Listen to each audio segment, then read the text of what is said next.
الحمد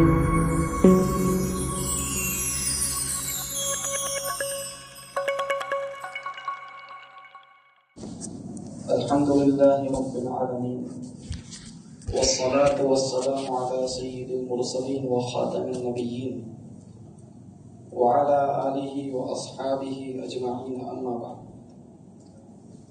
أعوذ بالله من الشيطان الرجيم بسم الله الرحمن الرحيم يا أيها الناس اتقوا ربكم الذي خلقكم من نفس واحدة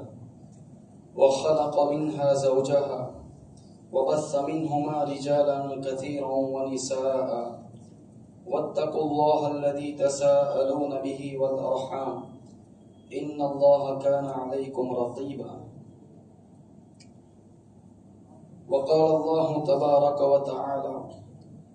ومن آياته أن خلق لكم من أنفسكم أزواجا لتسكنوا إليها وجعل بينكم مودة ورحمة إن في ذلك لآيات لقوم يتفكرون وقال النبي صلى الله تعالى عليه وآله وسلم الدنيا كلها متاع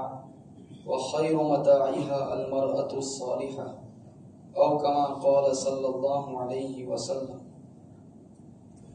قابل احترام حضرات علماء کرام، بزرگان محترم اور میرے عزیز دینی اسلامی بھائیوں، اللہ تبارک و تعالیٰ نے ہم سب کو جو دین عطا فرمایا ہے اس کی خوبصورتی یہ ہے کہ یہ دین ہماری پوری زندگی کو کور کرتا ہے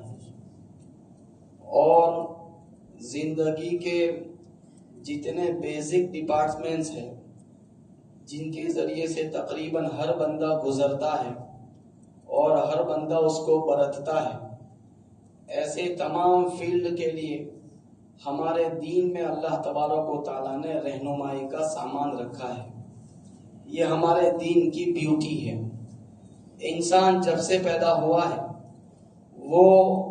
ایک سماجک زندگی گزارنے کا عادی رہا ہے۔ اس کی طبیعت میں یہ بات رکھی گئی ہے کہ وہ ایک خاندان کی بنیاد رکھے اور نکاح کرے، اس کے یہاں اولاد ہو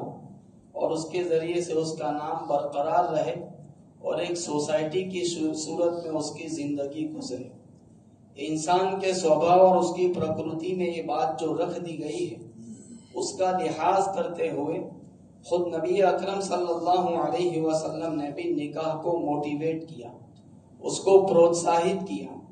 اور اسے تمام انبیاء علیہم السلام کی سنت قرار دیا۔ نکاح کے موقع پر جو 3 آیتیں پڑھی جاتی ہیں جسے ہم ہر نکاح کے خطبے میں سنتے ہیں، ان میں کی ایک آیت کریمہ وہ ہے جس کی شروع میں آپ کے سامنے ابھی تلاوت کی گئی کہ یا ایھا الناس اتقوا ربکم الذی خلقکم من نفس واحدہ۔ اس آیت کریمہ کو ہر نکاح کے خطبے میں پڑھا جاتا ہے۔ میرے بزرگوں، آج ہم اس مجلس میں نکاح اور اس آیت کریمہ ان دونوں کا باہم تعلق کیا ہے، ان کے درمیان کیا ریلیشن ہے، وہ آپ کی خدمت میں عرض کرنے کی کوشش کرتے ہیں۔ اس آیت کریمہ کا جو آغاز ہوتا ہے یا ایھا الناس اتقوا ربکم، اے لوگوں اپنے رب سے ڈرو۔ نکاح کے موقع پر جو 3 آیتیں پڑھی جاتی ہے اس میں ہم ایک کامن چیز دیکھتے ہیں کہ ان تینوں آیتوں میں اللہ تبارک و تعالیٰ نے تقوی کا حکم دیا ہے۔ ایک آیت پڑھی جاتی ہے یا ایھا الذین آمنوا اتقوا اللہ حق تقاتہ، دوسری آیت پڑھی جاتی ہے یا ایھا الذین آمنوا اتقوا اللہ وقولوا قولا سدیدا۔ وہاں بھی تقوی کا حکم ہے، اس میں بھی تقوی کا حکم ہے، اور اسی طریقے سے چوتھے پارے کی اس آیت کریمہ میں بھی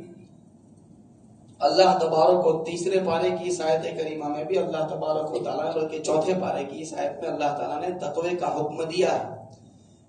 سوال یہ پیدا ہوتا ہے کہ نکاح تو خوشی کا موقع ہوتا ہے، ایک طرح کا انٹرٹینمنٹ کا ماحول ہوتا ہے، لوگ چاہتے بھی ہیں کہ اس وقت کان میں کوئی ایسی بات نہ گونجے جس سے طبیعت میں کوئی فکر پیدا ہو، طبیعت میں کوئی تشویش پیدا ہو۔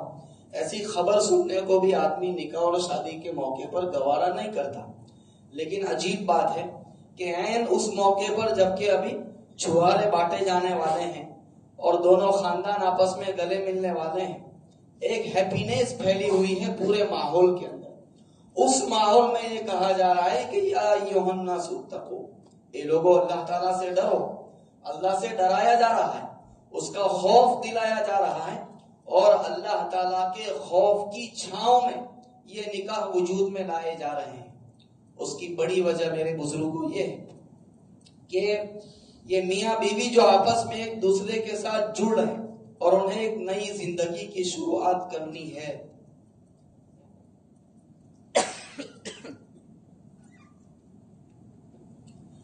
ان دونوں کو جو ایک نئی زندگی کی شروعات کرنی ہے، اس میں وہ کون سی چیز ہے، وہ کون سی ماسٹر کی ہے جو ان دونوں کی فیملی لائف کو سکسیس بنا سکتی ہے، کامیابی کے ساتھ دونوں کی زندگی کو ایک دوسرے کے ساتھ نبھاتے رہنے پر آمادہ کر سکتی ہے، وہ چیز اگر کوئی ہے تو وہ اللہ تبارک و تعالیٰ کا خوف ہے، اس کا تقوی ہے، اس کا ڈر ہے۔ اس لیے کہ میاں بیوی کے درمیان جو تعلقات ہوتے ہیں، وہ زندگی جو ہوتی ہے وہ اتنی پرسنل لائف ہوتی ہے کہ وہاں پیش آنے والی ہر پریشانی کو لڑکی اپنے گھر جا کر ایڈریس نہیں کر سکتی، لڑکی کی طرف سے لڑکے کو جو پریشانیاں پیش آتی ہے، ہر شکایت جا کر وہ لڑکا اپنی بیوی کے گھر کر نہیں سکتا، کیونکہ وہ ایک کلوز لائف ہے، اور ایسی لائف ہے کہ ہر چیز کا شکوہ ایک دوسرے کے خاندان سے نہیں کیا جا سکتا۔ تو اس موقع کے اوپر قرآن کریم جب یہ سفر شروع ہونے جا رہا ہے، اس وقت وہ تقوی کو ریفر کرتا ہے کہ تمہاری آئندہ آنے والی زندگی اگر تقوی کی چھاؤں میں گزرتی ہے، تقوی کس کو کہتے ہیں؟ سیلف انالیسس کرتے ہوئے اللہ تعالیٰ کا لحاظ، اللہ تعالیٰ کا سپرویژن اپنے اوپر کر لینا کہ میں میری بیوی سے کوئی چیز چھپا سکتا ہوں، اس کے خاندان کے لوگوں سے کوئی چیز چھپا سکتا ہوں، لیکن میں اللہ تبارک و تعالیٰ سے کوئی چیز مخفی نہیں رکھ سکتا، چھپا نہیں سکتا۔ یہی بات ایک عورت کے دل میں پیدا ہو کہ کہیں ایسا تو نہیں ہے کہ اس مسئلے کے اندر میں رانگ باکس کے اندر ہوں، میں اپنے شوہر کے ساتھ خیانت کر رہی ہوں اور اس کی اطلاع کے بغیر میں ایسی چیزوں میں مبتلا ہوتی چلی جا رہی ہوں جس کو میرا شوہر کبھی گوارا نہیں کر سکتا۔ تو سوچے کہ اس موقع کے اوپر تقوی کا جو تذکرہ قرآن کریم کرتا ہے وہ کتنا میننگ فل ہے، اس میں کتنی ارتھ سبھرتا پائی جاتی ہے کہ دیکھو اس رشتے کے درمیان اگر تقوی رہا تو تقوی ایسی رسی ہے جو دونوں کی فیملی لائف کو کامیابی کے ساتھ باندھے رکھے گا، اور خدا نہ خواستہ تقوی کی ڈور اگر مرد کے ہاتھ سے چھوٹتی ہے، یا اللہ نہ کرے یہ تقوی کی ڈور اگر عورت کے ہاتھ سے چھوٹتی ہے، تو پھر اس رشتے کو سکسیسفلی آگے بڑھایا نہیں جا سکے گا۔ اس لیے جب اس زندگی کا آغاز کیا جا رہا ہے تو دونوں کو ان تینوں آیت کریمہ میں تقوی کی ترغیب کے ذریعے سے اس بات پر آمادہ کیا گیا کہ تقوی کو اپنے پلے باندھ لو، اپنے دامن کے ساتھ باندھ لو، یہ تقوی تمہاری کامیاب فیملی لائف کی ضمانت اور گارنٹی فراہم کرتا ہے۔ دوسری بات قرآن کریم آگے کہتا ہے یا ایھا الناس اتقوا ربکم، اے لوگوں اپنے رب سے ڈرو۔ اللہ تبارک و تعالیٰ نے قرآن کریم میں اپنے جتنے نام استعمال کیے ہیں، خاص طور پر جب قرآن کریم میں وہ ذکر کیے جاتے ہیں وہ بائی چانس نہیں ہوتے، وہ آکسمک نہیں ہوتے، بلکہ اس کے پیچھے ایک لاجک کام کرتا ہے، اس کے پیچھے ایک ترک کام کر رہا ہوتا ہے، یہ چوز کیا جاتا ہے، اس کو سلیکٹ کیا جاتا ہے۔ کوئی دوسری صفت بھی اللہ تعالیٰ کی ریفر کی جا سکتی تھی، کسی دوسرے نام کا بھی تذکرہ کیا جا سکتا تھا، لیکن کیا بات ہے کہ نکاح کے تعلق سے پڑھی جانے والی اس آیت کریمہ میں اللہ تبارک و تعالیٰ نے اپنی صفت رب کا تذکرہ کیا ہے۔ جو لوگ عربی جانتے ہیں وہ اس بات سے واقف ہے کہ رب کس کو کہا جاتا ہے۔ رب ایسی ہستی کو کہا جاتا ہے کہ مخلوق کو اپنی زندگی کے الگ الگ سٹیجز میں جس چیز کی ضرورت ہو وہ چیز اس سٹیج پر پرووائڈ کرنے والی ہستی کو رب کہا جاتا ہے۔ ایک چھوٹا بچہ جب ماں کے پیٹ سے جنم لیتا ہے اس کو فیڈنگ کی ضرورت ہے، اللہ تعالیٰ اس کی ضرورت پوری کرتے ہیں، اس کی ماں کی چھاتی سے اس کے لیے دودھ جاری کر دیتے ہیں۔ وہ بڑا ہوتا ہے، تھوڑی موٹی غذا کی ضرورت ہے، اس کے دانت پیدا کر دیے جاتے ہیں، اور غذا کا اس طرح کا سامان اللہ تعالیٰ کی طرف سے اس کو فراہم کیا جاتا ہے، تو مخلوق کو آن دا وے آگے گزرتے ہوئے، گروتھ پاتے ہوئے، جس سٹیج کے اوپر جس چیز کی حاجت ہے وہ چیز پوری کرنے والی ذات اور ہستی رب کہلاتی ہے۔ ٹیک فار ایگزامپل، آپ نے کانگارو کے بارے میں سنا ہوگا جو آسٹریلیا کا نیشنل اینیمل ہے۔ یہ کانگارو ایسا جانور ہے کہ وہ 4 مہینے کے پیریڈ سے ڈیلیوری کرتا ہے۔ پہلے ڈیلیوری ہوتی ہے، پھر 4 مہینے کے بعد وہ دوسرا بچہ دیتا ہے، پھر 4 مہینے کے بعد تیسرا بچہ اس کو آتا ہے۔ اب جو سب سے پہلا بچہ آیا ہے، جس کی پیدائش سب سے پہلے ہوئی، اس کو آئندہ چل کر زیادہ فیٹ کا دودھ چاہیے۔ بیچ میں جس کی پیدائش ہوئی ہے اس کو میڈیم فیٹ کا دودھ چاہیے، اور جو بالکل تازہ آج پیدا ہوا ہے اس کو بغیر فیٹ کا دودھ چاہیے۔ اب کانگارو غذا تو ایک ہی کھاتا ہے، لیکن اس کے جسم میں اللہ تبارک و تعالیٰ نے 3 تھن بنا دیے، آنچر جس کو ہم گجراتی میں کہتے ہیں، اور سسٹم یہ ہے کہ اس کے ایک تھن سے زیادہ فیٹ کا دودھ نکلتا ہے، دوسرے تھن سے میڈیم فیٹ کا دودھ نکلتا ہے، اور تیسرے تھن سے بغیر فیٹ کا دودھ نکلتا ہے۔ یہ کون کرتا ہے؟ یہ وہ کرتا ہے جو کہتا ہے کہ الحمدللہ رب العالمین، میں رب ہوں، میں سب کو پال رہا ہوں، میں سب کی پرورش کر رہا ہوں۔ تو اللہ تعالیٰ نے نکاح کے اس موقع پر اپنے جس صفت کو ریفر کیا وہ رب ہے، اور اس کی بڑی وجہ یہ ہے کہ آج کل ہمارے نوجوان جب نکاح کا ارادہ کرتے ہیں تو سب سے پہلے ان کے ذہن میں جو سوال پیدا ہوتا ہے وہ یہ سوال پیدا ہوتا ہے کہ کسی کی پرائی بیٹی کو اگر میں اپنے گھر لاؤں گا، میرے کھانے پینے کا انتظام کیا ہوگا، اس کی پرورش میں کیسے کروں گا؟ اور اس کے انتظار میں بندہ نکاح ٹالتا رہتا ہے۔ 30 سال ہو گئے، 35 سال، 32 سال ہو گئے، پوچھا جاتا ہے کہ اب تک نکاح کیوں نہیں کیے؟ جواب ملتا ہے کہ ابھی تو میں اپنے پیروں کے اوپر کھڑا ہو رہا ہوں۔ میرے بزرگوں، آدمی کو اپنی لائف پہلے سے ویل مینیج کرنی چاہیے۔ ویل مینیج کا مطلب یہ ہے کہ کوئی بندہ 32 سال کی عمر میں شادی کرتا ہے،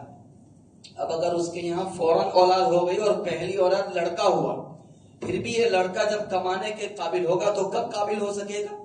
جبکہ اس کی عمر تقریباً 25 سال کے بعد شمار کرے تو 57 سال تک پہنچے گی، تو 57 سال تک اس کو محنت کرتے رہنا پڑے گا۔ یہ بھی اس وقت کی بات ہے جبکہ پہلی اولاد لڑکا ہے اور فوراً آ گیا، ورنہ اگر لڑکیاں ہیں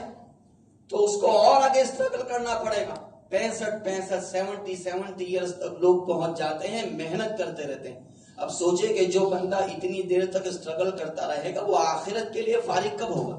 وہ قوم کے لیے کب وقت دے سکے گا؟ وہ ملت کو کب وقت دے سکے گا؟ جبکہ اس کے سارے پھیرے اپنے گھر سے دکان اور دکان سے گھر پر ختم ہو جاتے ہیں، اس کی زندگی اسی کے حوالے ہو جاتی ہے۔ وہ شاعر کہتا ہے کہ مجھے تھکنے نہیں دیتا یہ ضرورت کا پہاڑ، میرے بچے مجھے بوڑھا نہیں ہونے دیتے۔ یعنی بڑھاپے کے باوجود آدمی اسٹرگل کرتا رہتا ہے اور یکسوئی کے ساتھ، کنسنٹریشن کے ساتھ آخرت کی تیاری کے لیے وہ چند ماہوں سال بھی فارغ کرنے کی پوزیشن میں نہیں رہتا۔ یہ کیوں؟ یہ زندگی کی مس مینجمنٹ کا نتیجہ ہے۔ تو زندگی ویل مینج اس وقت ہوگی جبکہ بندہ آن ٹائم نکاح کر لے، اور نکاح کرنے کے لیے بندہ یہ کہتا ہے کہ میں پیروں پہ کھڑا ہو جاؤں تو نکاح کروں۔ یہاں اللہ تعالیٰ نے اپنی اس صفت کو ریفر کیا کہ تجھے جس اسٹیج کے اوپر جو ضرورت ہوگی اسے پرووائڈ کرنے کا کام میرا ہے۔ قرآن کریم میں اللہ تعالیٰ نے اعلان کیا إِن يَكُونُوا فُقَرَاءَ يُغْنِهِمُ اللَّهُ مِن فَضْلِهِ، اگر یہ فقیر بھی ہوئے، کنگال خلاص بھی ہوئے، اللہ تعالیٰ اپنے فضل سے ان کو مالدار کر دے گا۔ تو بندہ کیا کہتا ہے کہ پیروں پہ کھڑا ہو جاؤں تو نکاح کروں، اور اللہ تعالیٰ کیا کہتے ہیں؟ میرے بندے نکاح کر لے، میں تجھے پیروں پہ کھڑا کر دوں گا۔ اب فیصلہ ہمیں کرنا ہے، ہمیں اپنی عقل کے اوپر بھروسہ ہے یا اللہ تبارک و تعالیٰ کے روزی کے وعدوں کے اوپر بھروسہ ہے جو وہ اس کتاب میں کرتا ہے جس کے بارے میں خود یہ کتاب کہتی ہے لا یأتیہ الباطل من بین یدیہ ولا من خلفہ تنزیل من حکیم حمید۔ کوئی غلط بات اس کتاب میں نہ آگے سے آ سکتی ہے نہ پیچھے سے آ سکتی ہے، یہ حکمت والے رب کی طرف سے اتاری جانے والی کتاب ہے۔ میرے بزرگوں، اللہ تبارک و تعالیٰ جہاں اپنی صفت رب کا تذکرہ کرتے ہیں وہاں ساتھ ساتھ ہماری ایک مینٹالٹی بھی کریٹ کرتے ہیں. وہ مینٹالٹی یہ بناتے ہیں کہ کبھی کبھی میاں بیوی کے درمیان کلیش ہوتا ہے اور اس کلیش کے نتیجے میں بات کبھی کبھی طلاق تک جا پہنچتی ہے. تو لڑکی والوں کے دل میں کبھی اس طرح کے نیگیٹو فیلنگز پیدا ہوتے ہیں, ایسے جذبات پیدا ہوتے ہیں کہ ہم کورٹ کی راہ سے ان کو سزا دلواتے ہیں اور پیسوں کا مطالبہ کیا جاتا ہے اور کھادا خوراکی جس کو ہم گجراتی میں کہتے ہیں مینٹیننس کا مطالبہ کیا جاتا ہے اور کورٹ کے بلبوتے پر اس کو حاصل کیا جاتا ہے. اللہ تبارک و تعالیٰ فرماتے ہیں کہ میرے بندے جب تو اس رشتے کے ساتھ بندھا تھا, جڑا تھا, اس وقت جو آیت کریمہ پڑھی گئی تھی اس میں نے اپنی صفت کو ریفر کیا تھا اور اسی لیے کیا تھا کہ دیکھو لڑکی والوں, یہ نہ سمجھنا کہ تمہیں پالنے والا یہ شوہر ہے, تمہاری بیٹی کی زندگی آگے اگر چلے گی تو اس شوہر کے بلبوتے پر چلے گی, ایسا نہیں ہے. اللہ نے قسمت میں نہیں لکھا تھا, رشتہ ختم ہو گیا. اب جب رشتہ ختم ہو گیا, اس کے ساتھ کوئی تعلق باقی نہیں رہا, تو اس کے پھینکے ہوئے ٹکڑوں پر ہم اپنی بیٹی کو کیوں پالیں؟ تمہیں میری ذات کے اوپر بھروسہ کرنا چاہیے اور اس لیے اپنے فیصلے کسی کورٹ کچہری کے حوالے کرنے کے بجائے اس ہستی کے حوالے کرنے چاہیے جس ہستی سے بہتر انصاف کرنے والا کوئی نہیں ہو سکتا. وَمَنْ أَحْسَنُ مِنَ اللَّهِ حُكْمًا لِقَوْمٍ يُوقِنُونَ, یقین کرنے والوں کے لیے اللہ تعالیٰ سے بہتر جج کرنے والا, بہتر فیصلہ کرنے والی ہستی اور کون ہو سکتی ہے. تو آگے آنے والے سارے ایشوز کو اللہ تبارک و تعالیٰ کے حکم کی چھاؤں میں سولو کرنا اور پیسوں کی لالچ میں کبھی بھی اللہ تعالیٰ کی شریعت کی طرف پیٹ کر کے خدا کے علاوہ بندوں کے ذہنوں نے جو قانون بنائے ہیں ان قانونوں کی راہ کبھی نہ لینا. یہ اس رب کے ذریعے سے بتایا جا رہا ہے, رب کی صفت کے ذریعے سے اللہ تبارک و تعالیٰ ہم سب کی یہ مانسکتا بنا رہے ہیں. آگے اللہ تعالیٰ فرماتے ہیں الذی خلقکم من نفس واحدہ, یہ رب وہ ہے جس نے تم سب کو ایک ہی جان سے پیدا کیا. اس میں بھی بڑی حکمت کی بات کہی گئی ہے کہ یہ رب وہ ہے جس نے تم سب کو ایک ہی جان سے پیدا کیا, یعنی تم سب آدم علیہ السلام کی اولاد ہو. عام طور پر ایسا ہوتا ہے کہ جب نکاح کیے جاتے ہیں تو برادری کو پریفر کیا جاتا ہے. یقیناً برادری پریفریبل ہے لیکن برادری کمپلسری نہیں ہے. کبھی کبھی ایسا ہوتا ہے کہ برادری میں لڑکی نہیں ملتی, برادری میں لڑکا بہتر نہیں ملتا, لیکن برادری کے باہر نیک لڑکا مل جاتا ہے. تو جب سب ایک ہی جان کی اولاد ہے, ایک ہی باپ کی اولاد ہے, ایک ہی خاندان کے لوگ ہیں, اس لیے صرف برادری کو اس طرح تھام کے بیٹھ جانا کہ لڑکی کی عمر 25 سال کی ہو رہی, لڑکے کی عمر 32-33 سال کی ہو رہی, لیکن صرف اور صرف اس لیے نکاح نہیں کرائے جا رہے ہیں کہ ہماری برادری کا رشتہ نہیں مل رہا ہے. میرے بزرگوں یقیناً برادری اگر یکساں ہوتی ہے, ایک ہی ہوتی ہے, اس کے کچھ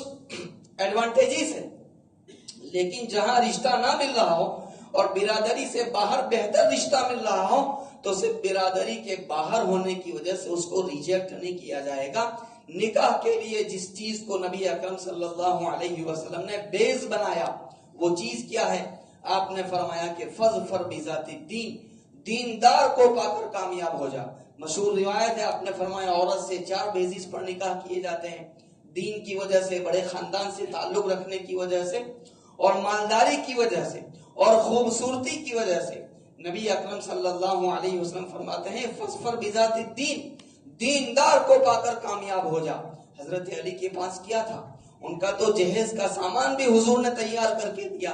لیکن جنت کی عورتوں کی سردار فاطمہ اگر علی کے ہاتھ میں دی جا رہی ہے, کس بنیاد پر دی جا رہی ہے؟ دینداری کی بنیاد پر دی جا رہی, کیریکٹر کی بنیاد پر دی جا رہی. میں نے تو فورن دیکھ لیا اور میں نے بڑا خاندان دیکھ لیا, میں نے مالداری دیکھ لی, میں نے لڑکے کو ویل کوالیفائڈ دیکھ لیا, اور میں نے لڑکے کو خوبصورت دیکھ لیا, اور اس کے بیس پر میں نے اپنی پھول جیسی بیٹی کسی کے حوالے کر دی. اب وہ لڑکا مالدار ہے, عیاشیاں کرتا ہے, رات کو آتا نہیں, اس کی تربیت ہوتی ہے نہیں, ہوئی نہیں ہے, وہ میری بیٹی کی لائف کو تباہ کر رہا ہے, تو میں نے تو جیتے جی اپنی بیٹی کی زندگی کو جہنم کے حوالے کر دیا. اس کا پیسہ میری بیٹی کے کیا کام آیا؟ اس کا بڑے خاندان سے تعلق رکھنا اس نے میری بیٹی کو کیا پروفٹ اور نفع پہنچایا؟ اس لیے حضور نے بڑی پتے کی بات ارشاد فرمائی کہ ماپدنڈ اگر کسی چیز کو بنایا جائے گا